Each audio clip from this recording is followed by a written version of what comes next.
Hey, Kailey, welcome to the show. I'm so happy you're here. Hey Rachel, thank you so much for having me. Why don't we start off, just tell us a little bit about yourself and how you got into what you're doing? Sure. So the long story, or maybe the medium-sized story, is so I'm a business attorney and an entrepreneur. I have a intellectual property law firm called Brand Law Boutique, and today I'm actually launching a new business called Contractista, and we provide downloadable contract templates and website policies. So I got into the law about 5 years ago. I graduated from law school and started practicing. To go back a little further, my background is I'm from the East Coast. I went to school in Alaska, actually, because travel has always been a big part of my life. And any way I can finagle doing something educational or professional and work it into travel, I'm all about that. Yeah. So I went up to Alaska when I was 17, actually, and about a year into the Alaska stint, I was studying Chinese, and I was thinking about going over to China to study Chinese there. And kind of on a whim, I found a program that started in the city that I had never heard of before, Chengdu, and it was starting in 8 weeks. And I remember sitting there at my aunt's log cabin in Alaska, and I said, "Oh well, I can't do this because it starts in 8 weeks from now." And she said to me, "Well, why not?" And I felt like I did not have an appropriate answer. Like, why not? So can I just pick up my life and move to China? So I did. I signed up for the 6 month program, and about 3 weeks into arriving in China, I met my husband there. So it was a good thing I went. So we had Asia in our life for a while. I went back to the States to start law school. But again, even in law school, I was not done traveling and mixing, that professional development into travel. So during the summer, while everyone else was applying for law firms locally to be a law clerk there, makes sense because that's how you get a job. I was applying to internships all around the world, and I ended up being the first legal intern for the US Patent and Trademark Office's IP attaché to Southeast Asia. So what they did was they basically met with world leaders in that region of the world, and they would, through diplomatic efforts, try to get those leaders to adopt IP laws that mirrored ours. And the reason for that is when U.S. businesses go to do business in Southeast Asia or wherever you are, we want to make sure that your trademarks and patents are protected. So yeah, so I did that, and then life took a little bit more of a boring turn of events. I was a trial attorney for the federal government. It was a great job, actually, but it's just not quite what I saw myself doing forever. And so before we had my daughter, I just remember driving to work and thinking, was all of this leading to this, job, this 9 to 5, where it was a prestigious job, but I was working really long hours, and the work was just not super fulfilling to me.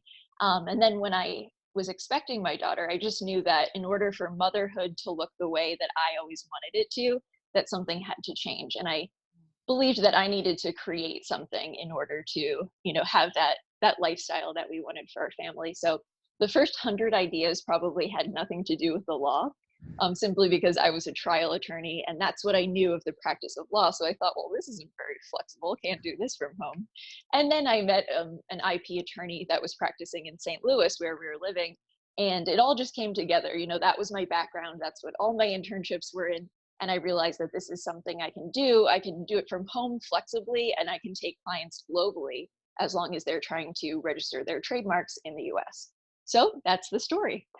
Oh my gosh, I love it. And it's so funny how similar our stories kind of are. Not with law for me, but I'm like huge adventure traveler. I moved to West Africa where I met my husband. Right, Um, right.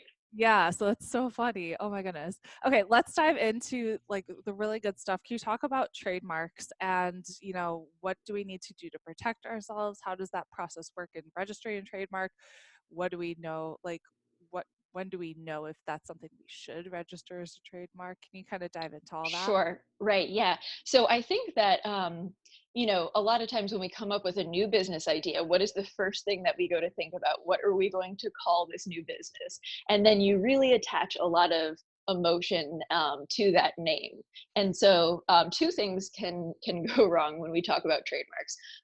The first step is you want to conduct a really comprehensive trademark search, because you don't want to get attached to this name and then find out that it's already taken and have to rebrand.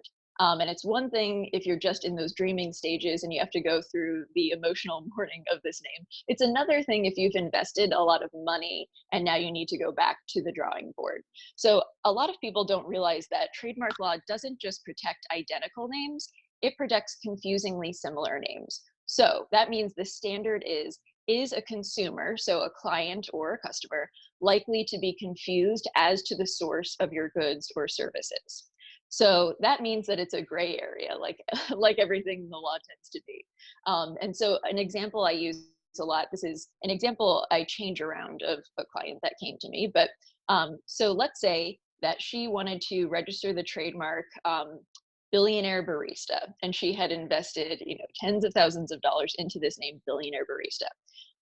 If you go onto the government website, and that's uspto.gov, their test system, and you conduct a search, you're only going to get either identical or near identical results from that. It's just a really draconian system. The technology is not great, and it doesn't match up with their standards of what marks are trademarkable. So if she went to search this name on her own, and no results came up. So you think you're good to go. Proceeds with a trademark application and got a rejection based on the fact that there is a name, billionaire or $1 billion coffee maker. It was that different, but that similar enough. So those two words, so billionaire barista to $1 billion coffee maker, each word is a synonym of the other, and the meaning is the same. And so the trademark office opined that that was likely to lead to consumer confusion. So in that situation, you're going back to the drawing board.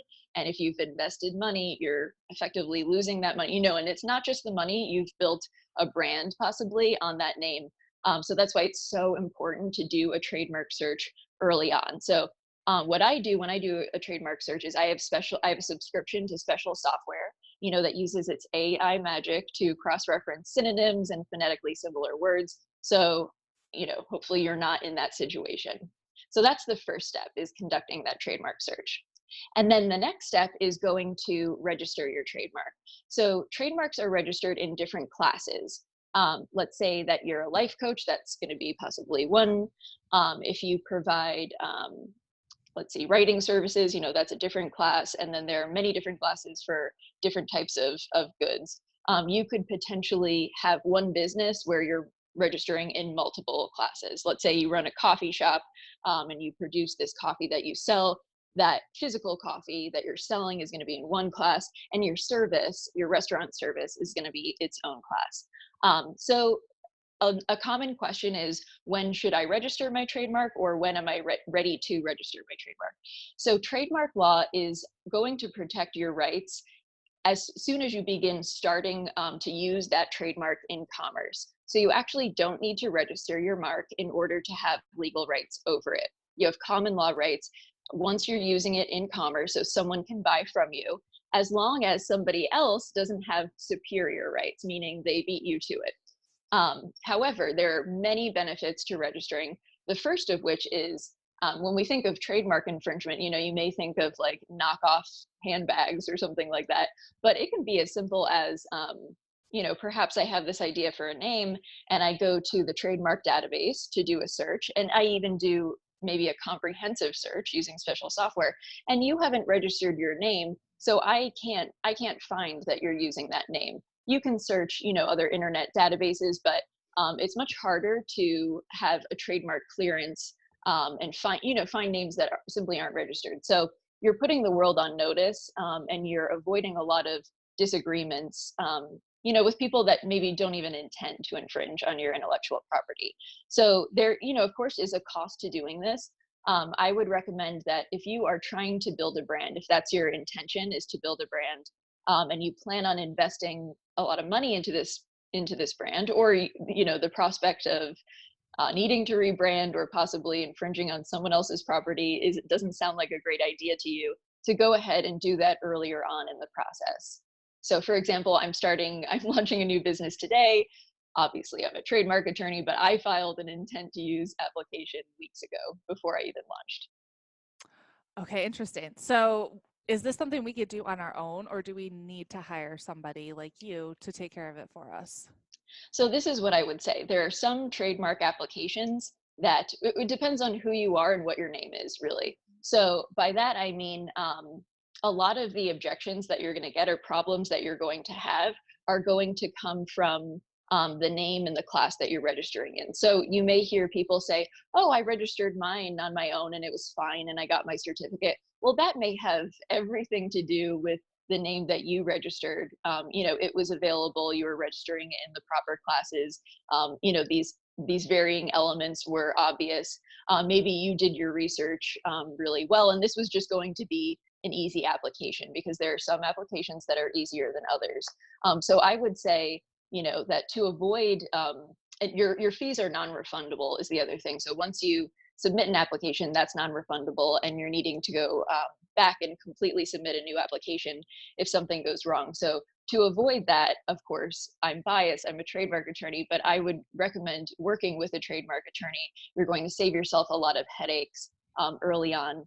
And the other thing is, it is conducting a search is an involved process. Some people don't think it is because they're not doing it properly. For sure. So how much would this cost us to either do it on our own or to hire somebody, like rough estimate? So it depends, it depends on, if you were to do it on your own, then you're only going to pay the filing fees. So that's 225 per class. Okay. Some people ask if they should use LegalZoom, and LegalZoom is not a law firm. They're not attorneys. You're not getting legal advice. You're not having a lawyer fill out your paperwork. They're simply a paperwork service, really.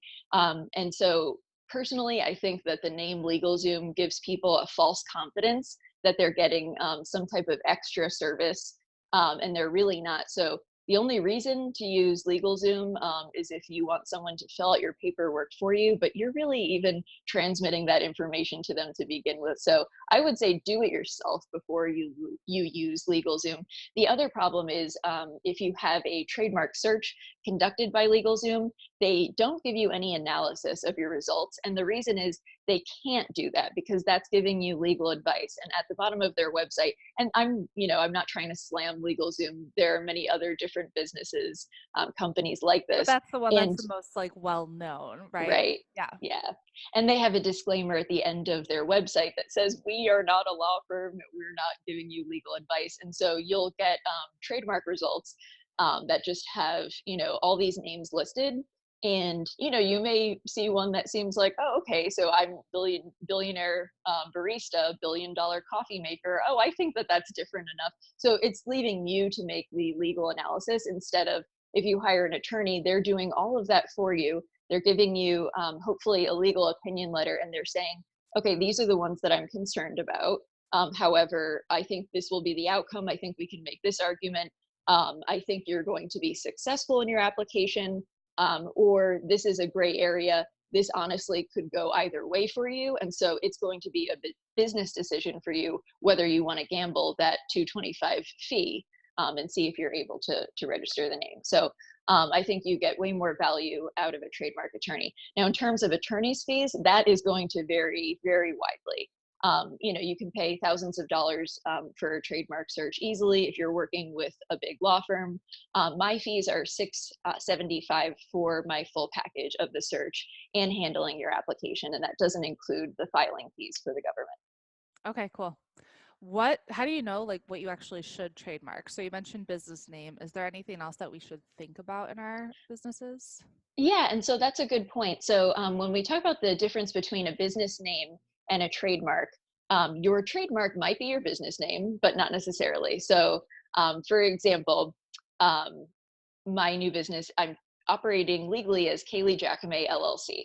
And so Kailey Jacomet LLC owns a DBA doing business as Contractista. So Kailey Jacomet LLC is not going to be trademarkable because it's my personal name. And so that would prompt a rejection that I'm merely using my surname. You can't, you actually, in some instances, can trademark your name, but you need to be famous. Basically, you need to have a lot of public notoriety in order to do that, and your name needs to tie back to these goods or services. But for me, I'm well aware that that's not the case. So contractista, on the other hand, is a trademarkable name. So that's the difference between, technically my business name and a trademark. Then within that, you can have logos that you can trademark, and you can have taglines. So another great example of this is Nike, just do it. Mhm. So let's say I don't for sure know what their registered business name is, but let's assume that it's Nike Inc. So that's their business name. It's also their trademark, Nike. And then they have this tagline, just do it. So when we get into taglines, there are another couple nuances here. Um, if you were to have like a set phrase that you wanted to print onto mugs or onto t-shirts, you might run into trouble there. There's one refusal that you can get, that your trademark is merely ornamental. And what that means is they're basically saying you're using this for decoration. You're not using it as a trademark. And what a trademark is an identifying mark that tells consumers where your goods or your services are coming from. So let's say you have some shirt that says like grace and grit on it or something like that. That's probably going to get an objection that it's merely ornamental. Interesting. Okay. And could we get in trouble if we're using someone else's trademark, but without knowing it? Yes. So there is no intent. There are some laws where you have to prove intent. Like in criminal law and areas of civil law, there's no intent requirement when it comes to trademark infringement. So you could be the most well-intentioned innocent person. You could have, dreamed this up in the privacy of your mind, unaffected by these other trademark holders. And yes, it's all a matter of back to that consumer confusion. So, is a customer or a client possibly going to be confused about the source? So, if you are infringing on someone else's intellectual property, usually you'll receive what's called a cease and desist letter. And typically, and this is not always the case, but typically, if you receive that and you determine that yes, they do have superior rights to you, if you stop using that trademark, so you cease using it, um, typically you won't have, most people won't pursue damages against you after that. Of course, if you did actually create some kind of financial damage to them, then they may pursue you to recover that.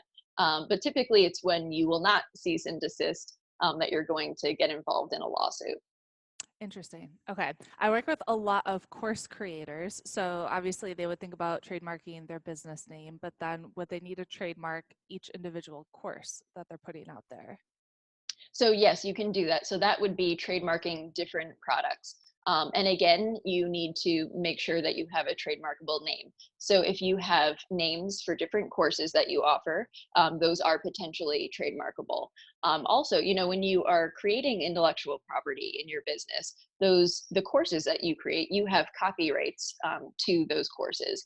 And so I think that's another thing that a lot of business owners overlook when they think about the legal side of things. It's not exciting. It's not like getting a fancy new website. And so usually you move toward pleasure or you move away from pain, right? And so there's nothing quite very exciting about trademark law or copyright law. So you're going to move away from it, not spend your time probably listening to podcasts about it unless you start feeling some pain about it. Yeah. But to kind of switch that mindset, I think that if entrepreneurs start thinking about intellectual property as a way to create value and add value to their business, that maybe could make it a little bit more exciting for you. And what I mean by that is not just value, in the touchy feely way of adding value to your audience, but real like value, monetary value. So if you watch Shark Tank, Mhm. the Of sharks course. are always, well, there's certain sharks that are always like really wanting to go get that licensing deal. Yeah. And on Shark Tank, they're typically talking about physical products. So they're talking about a patent license. But even course creators, if you have intellectual property, like your copyright, you can potentially license that. And so that might not be appropriate for every piece of content that you create. But for example, website designers that make website templates, they're selling a license to that. So that's their intellectual property, and they're selling that license over and over again. So let's say you're a course creator. I don't know if anybody does this, but and you kind of make like a template for someone else to build a course on. I guess that's probably what you do as an educator to teach people how to build courses. And so that's your intellectual property, and you may deliver it to them in the form of teaching. But if you're selling it to them in another form, you're really giving them a limited license to use this template that you've created to implement into their own business. And so that can make you money, during the course of your business. And then also, if you ever go to sell your business, when you sell your business, that's based on the valuation of your business. And there are many different elements that come into that. And some of that is your intellectual property. So the value of this content that you created has actual value, and your trademarks as well. Interesting. Okay. What are some of the biggest mistakes that you see people making when it comes to protecting and copywriting their work? So, a couple things. First of all, I would say, especially on the internet, trademark infringement or copyright infringement is rampant. And some people think that if they just merely give the source of the content, so they're maybe taking an image or written content, and they're saying, this is not my work, this work belongs to so and so. And they think that somehow this disclaimer protects them legally. But actually, it doesn't at all. It doesn't protect you legally. And if anything, it points out to the world that you don't own that intellectual property. So you're kind of saying, I've stolen this. I just wanted to let you all know that this doesn't belong to me. I don't own rights to this. So not that you don't want to, that you want to pass it off as your own, but you cannot use the image or the content that somebody else created unless they've given you express written permission to do that, or they've given you a limited license to do that. So if you join, a stock photo subscription and you're downloading stock photos, even if they're free, within that free download, they're giving you a limited license to use that photo. And typically, there's a difference between personal use versus commercial use. So if you want to use an image for commercial purposes, typically that's going to be more expensive. So that's one big thing I see is, just kind of people on the internet disregarding intellectual property rights completely. And then I would say, as it relates to copyright law, another thing I see is that people don't understand where ownership of copyright content comes from. So for example, let's say I am a content writer for you, Rachel. And so I'm writing articles for you, and I'm an independent contractor, and we have an agreement that I'm going to write your blog articles. So a lot of people think because you've hired me to do this, that you own the copyright to those blog articles. But the law does not presume that. It's actually the creator of that content that owns the copyright, even if you've hired me to do that. So the author, so that could be the creator of graphics, of written content, the author owns that copyright unless a few things happen. So there are a couple exceptions. If you're an employee, so you're a W-2 employee, and you're creating that in the scope of your employment, that's different. Then your employer is going to own that content that you create. There's another exception, that's the work for hire exception. And a lot of people think, okay, well, you're an independent contractor, I've hired you to do this, so work for hire exception. But it is not that simple. It needs to meet very certain criteria. And a lot of work I think that virtual assistants are doing or content writers are doing are not going to fall under that work for hire exception. So what you need to do is you need to address that copyright ownership in your contract that you have. So there are a couple different ways you can do this, and it would depend on what type of content you're producing. But in the context of that blog article, for example, if you're hiring a content writer, you want a clause in your contract that says that any work they create pursuant to this agreement, they are transferring and assigning that copyright ownership to you. And if that language isn't there, they're not an employee, and the work isn't going to fall under the work for hire exception, then they own the copyright to the content that they're producing for you. Okay, interesting. That's something I never knew. And I think another very important area, if you're writing an ebook or any kind of book, and you're having a ghostwriter write it for you, or they're writing any portion of it for you, That's also very important because, again, that may or may not fall under the work for hire exception. And even if it does, even if it meets that criteria, you're still required to have a signed written agreement. So if you were to go on Upwork or you go on Fiverr and you hire a freelancer to ghostwrite your ebook for you, that's not going, they're not your employee, of course, they're an independent contractor.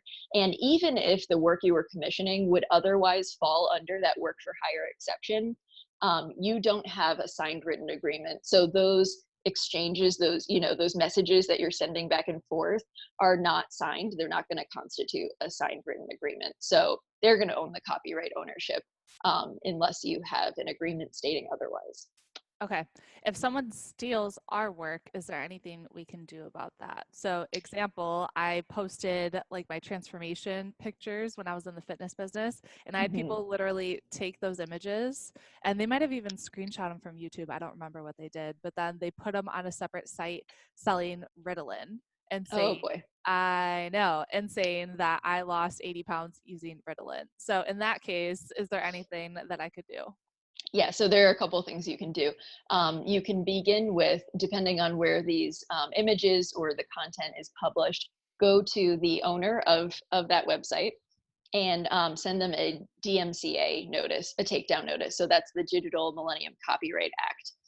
And you can Google, the types of things that you should include in your DMCA takedown notice, and you can find templates online. So you're telling them, I am the copyright owner of this content, and so I demand that you take this off of your website. You can also contact the person that is infringing on your copyright, that's using your photos, and you can send them a cease and desist letter. Now, a cease and desist letter is kind of the first step before a lawsuit. It doesn't have legal meaning in and of itself. It's basically a fancy term for a threat letter, and Mhm. it can be a nicely worded threat letter or more strongly worded. Um, so they may comply with that, they may not. If none of that works, you can potentially sue them in court. When you start dealing with international players, so international parties, maybe that they're overseas, or that just gets more complicated in the logistics of it. And even a domestic lawsuit, it comes down to what is the cost going to be of this, both in legal fees and your time and effort, and is that greater than the harm that they're causing you. So you just need to make a business decision at that point if it's worth pursuing. For sure. Okay, cool. Can you talk about contracts and what are some of the things that we need to make sure that we have in place? Yeah, absolutely. So I think that, in this online world, we're making a lot of friendships online, and it's very easy to feel like you really know someone, and then think that you can do business with them without a contract. But I would say that even two parties that have the purest of intentions, to be unclear is to be unkind. Mm. So if you don't have a written contract and you're just kind of like feeling your way through this relationship, you haven't laid out specifically what both parties expect of each other, and then the consequences of that. So there are many different components to, and I'm kind of talking about service-based client contracts at this moment, but um, even your policies, like your website policies, your terms of use, and your privacy policy is also very important to have. But as it relates to a client contract, really being clear about those expectations, your timeline. I think a lot of people, especially women, it's not always the case, but sometimes we might feel worse about being too um, assertive about like demanding that something be delivered to us on time, and like try to give people wiggle room and not ruin the relationship, especially if you're close to the person that you're working with. And if you have a written contract, it just makes it clear for both parties, and then you can reference back to the document instead of needing to convince them of why they need to do this in the relationship, or why they've strayed from your agreement. You can just simply reference this clause of your contract. Other things, like we were talking about copyright ownership, that's going to be addressed in your contract, and that's really important too. Another very important clause is your limitation of liability clause, and that basically is a clause usually toward the end of your document that is just legalese that people, their eyes glaze over on. But it's really important because it is setting boundaries that you two agree on that the law is not going to necessarily set for you. So the default may be a much worse outcome for you. And this is putting boundaries on how much money you could possibly be liable to them. So possibly have to pay them if you do something wrong, either intentionally or unintentionally. And so typically you'll have language in the limitation of liability clause that says their maximum remedy against you is going to be limited to, and then it might be the package price of whatever you're offering, because it's possible in a lawsuit, depending on what happened, that you may owe them far beyond what your contracted package price even was, and you don't want to be in that situation at all. So yeah, so I would say a lot of that legalese that we our eyes glaze over on is actually really important to protect you and your business. For sure. So you mentioned like policy, uh, like the different things you need on your website. Can you talk about that, the different just documents and things we need to have in place there? Sure, absolutely. So your terms of use are very important, and most people, see that fine print at the end of every website. Your terms of use are going to have a couple different components to it. One important thing is it's going to tell users that they need to be a certain age to access your website, and that if they're below a certain age 13, that they are not permitted to visit your website, and you don't unknowingly collect personal information from them. The reason that you need to have that language in your terms of use is because there are US laws that require you to, and that disallow you from collecting that information from children under 13. So you want to have that on there to protect yourself, so you're not so you don't run into trouble in those areas. Your privacy policy is also very important. And so some people may have heard of the GDPR. It's a data protection law that comes out of the EU, and it was put into place last year. So it's only been in effect for about a year now. So people are still, feeling out the boundaries of it and what the consequences are going to be if you violate this law. But again, I think a lot of your audience, they may be around the world, but many of them may be outside of Europe and thinking, okay, well, if I don't market to anyone in the EU and I don't have clients, then I don't need to follow EU law. And that is an incorrect assumption. Basically, it all boils down to if you have a website where you could possibly collect data from someone in the EU, and that's as simple as you have an email list that they can join, which you should have an email list. And what stops someone in Paris from visiting your website and joining your email list? Or even if you have analytics software set up, so Google Analytics to track your visitors, that's collecting data from them. That's collecting their IP address. And actually, it's collecting a lot of different data from them. And so if someone, again, in France logs onto your website, you're collecting that information and you are required to abide by this law. So what are the consequences if you don't have a GDPR compliant privacy policy? Then what happens? So that is what the world is still figuring out. The fines are up to 20 million euros. 20 million. Goodness. Yes. And then again, you might think, well, I'm a small fish. I doubt that, the EU legislative body is going to be coming after me and my little business.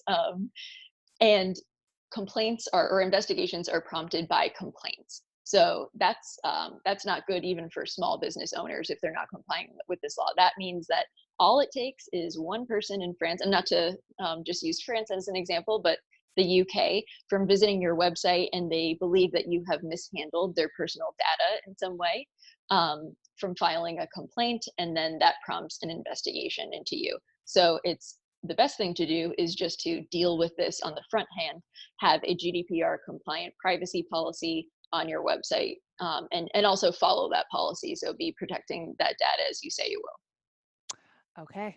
Whew. Oh my goodness. I know a will. lot of people's heads are probably exploding with this is a lot of information, but it's all stuff that we need to be aware of and things that we need to know for sure. Can you tell us what's the best book you've ever read? I'm actually not done with it, but I love this book. I'm reading it now. It's called the Prosperity Paradox, Ooh. and yeah, and you might like it too. It's all about how to lift countries out of poverty, innovation is the best way. So, that I'm writing we this give. down right now. Yeah, and you should go get this book because there are a lot of examples about Africa. I forget the name of the company, but it was like this instant noodle company that you might know the brand. I'm forgetting it off the top of my head, but apparently it's like this instant noodle company. Like everybody knows this brand. And before they came into the market, there were just a lot of pieces of infrastructure missing for that to work. And basically, when they came in, it made all these other industries have to kind of like pop up around it, just like if you have when you have a military base somewhere, like all these restaurants pop up, that it creates an ecosystem for the economy. Another example in the book is it's a telecommunication company that was the first company to go into Africa and set up a mobile phone network.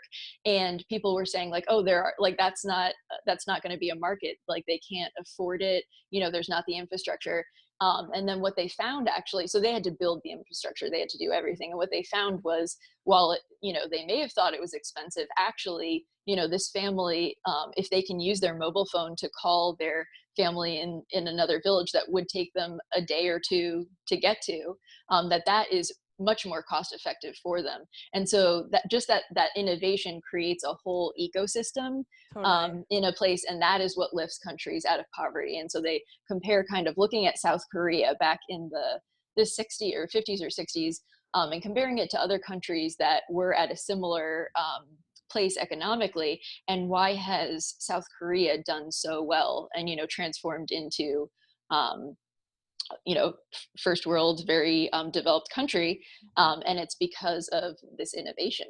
Mhm. Oh my goodness. Okay, you're like speaking my love language, and I'm so excited to read this. And Yeah, it's really good. it's so funny because my husband grew up in West Africa, and he had a cell phone before I did, when he Oh was like wow. 14. I know, and it was like when I lived there, everyone had one. It was just like I remember I met a Maasai warrior in Kenya, and he had a little Nokia phone that he was walking Oh, around that's with, and cool. he's like totally in like traditional dress. And this was back in 2008. It was just it's so funny to see that, but That's the clashes of two worlds. And so I think like totally. books like that, I listen to a lot of podcasts for like business advice and self development, and so I consume that a lot, when I'm driving and things like that. And I think that sometimes it's nice to to get outside of yourself. So maybe you still have those entrepreneurial interests, but just get outside of yourself. It can be relaxing, actually. Totally, for sure. And I mean, we're reading books on like development in Africa and like starting businesses in Africa, and we own land Mm. there. So like this is gonna be right up my alley. I'm excited. Oh, cool. What does it mean to you to make an impact? What does it mean to make an impact? So I think a lot of your listeners are probably very ambitious, as I am and you are. But I think before you make an impact in a broad way, you need to be, taking care of and loving the people immediately around you. Because if you're not doing that well, if you can't be, faithful in those small things, you're not going to make a long-term impact on people that you don't know. So just like doing that inner work, if you will, to be the kind of person where after you interact with someone, that they leave feeling better, more excited, hopeful than before they interacted with you. So I think like thinking more on that micro level to make an impact. And then as you move out, I would say um, make an impact by taking calculated risks and being bold. So by calculated risks, I mean not every idea is a good one. And while you should have encouraging people around you, you also need to vet your ideas, because the success comes from having an actually good idea that you actually implement well. And if one of those pieces are missing, people don't know, why this isn't working for them. And so you need to come back to those two components. So taking calculated risks and then being bold. And I would say that's how you make an impact. I love it. And that's so literally this morning in my head, I was thinking, if you're faithful with the little things, you'll be Oh, faithful over much. Like I was literally mm, thinking about that this morning before we got on. So that's awesome. so cool. What's next for you? What's next for me? So today we're launching a new business, Contractista, and that came from, I had many clients coming to me, needing contract help, and I feel like I can make an impact better this way. And so if you need a contract for your business, you have a couple options. You can piecemeal one together on your own. But kind of like if you've ever tried to dabble writing code for a website, it's kind of like, oh, if I, and not like the fancy templates that we now have, but really like your like HTML code. And then you hit that preview button and you have to like see what you just did to your website. Like it can be experimental if you don't know what you're doing. Yeah. And a contract can be that way. It's not just pretty language, it has a legal operation. So it actually does something.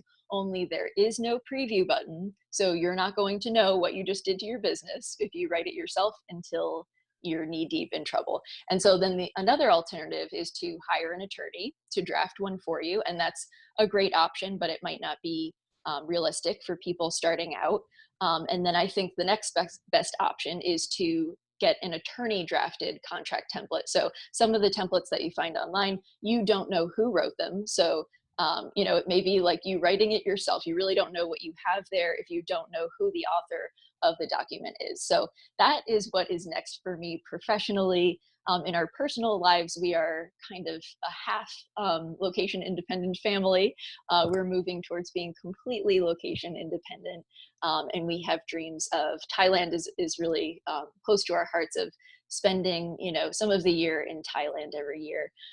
There's also this nonprofit that I work with in Cambodia that we're actually going to be partnering with Contractista. They're an employment center for women rescued out of trafficking in Phnom Penh. So every contract purchase is going to be helping the AIM Employment Center in Phnom Penh. Oh, that's so exciting. I can't wait until you're over there and get to make all that happen. So, Yeah, me too. so cool. Where can we connect with you? So our website will be live in several hours, www.contractista.com. And the best place to connect with me personally is in my private Facebook community. It's called On Her Way Up. And on Instagram, I'm at Kailey Jacomet. Amazing. Well, thank you so much for everything that you shared with us. This was so, so Oh, thank you, valuable. Rachel. And I'm just so happy we got to connect. So thank you. Me too. Me too. Thank you so much, Rachel.